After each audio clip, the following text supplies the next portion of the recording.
Top quality और consistent performance के लिए सिर्फ सिल्वर पंप नाम याद रखना। નડિયાદમાં ફળો ખરીદતા પહેલા તમે ચેતી જજો, ગંદા વરસાદી પાણીમાં ધોવાઈ રહ્યા છે અહીંના ફળો।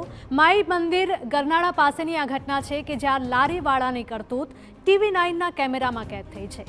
ગરનાળા પાસે ભરાયેલા ગંદા વરસાદી પાણીથી ફળો ધોઈ રહ્યો છે વેપારી। આવા ફળ સ્વાસ્થ્ય માટે સાબિત થઈ શકે છે ખૂબ જ હાનિકારક।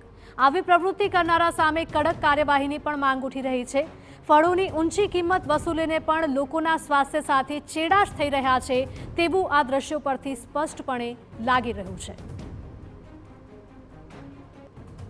ઓનલાઈન પર સંવાદદાતા ધર્મેન્દ્ર જોડાયા છે। ધર્મેન્દ્ર, જણાવશો કે નડિયાદના આ દ્રશ્યો સામે આવ્યા છે, ફળો આવા ગંદા વરસાદી પાણીમાં ધોવાઈ રહ્યા છે।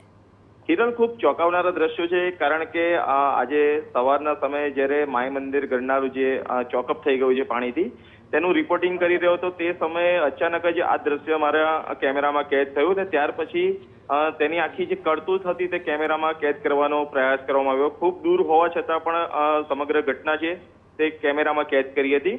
મહત્વની બાબત એ છે કે પોલીસ અથવા વહીવટીતંત્ર જો ધારે તો માત્ર અડધા કલાકમાં જ આ જે વ્યક્તિ છે તેની સામે કાર્યવાહી કરી શકે, કારણ કે જે જગ્યા છે તે વહીવટીતંત્રને ધ્યાને છે, જે જગ્યાએ પાણી ભરેલા છે તે વહીવટીતંત્રને ધ્યાને છે। પરંતુ ખૂબ જે દુઃખદ વાત કહી શકાય કે કોઈ પણ નાગરિકોએ લારી ગલ્લામાંથી જ્યારે ફળ ખરીદવા જાય છે ત્યારે આ સિઝનની અંદર ખૂબ તકેદારી રાખવી જોઈએ, કારણ કે જે દ્રશ્યો છે તે ખૂબ ચોંકાવનારા છે।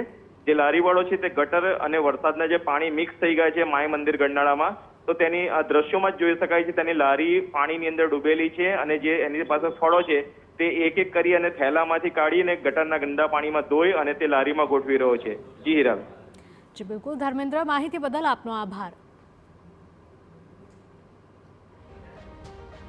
તો આ દ્રશ્યો ખેડાના નડિયાદમાંથી સામે આવી રહ્યા છે। એક ફળોનો વેપારી છે, તે ફળ છે તે આ વરસાદના અને ગટરના મિક્સ થયેલા ગંદા પાણીમાં ધોઈ રહ્યો છે, ત્યારે આ શખ્સ વિરુદ્ધ કાર્યવાહી થવી જોઈએ તેવી પણ માંગ ઉઠી છે।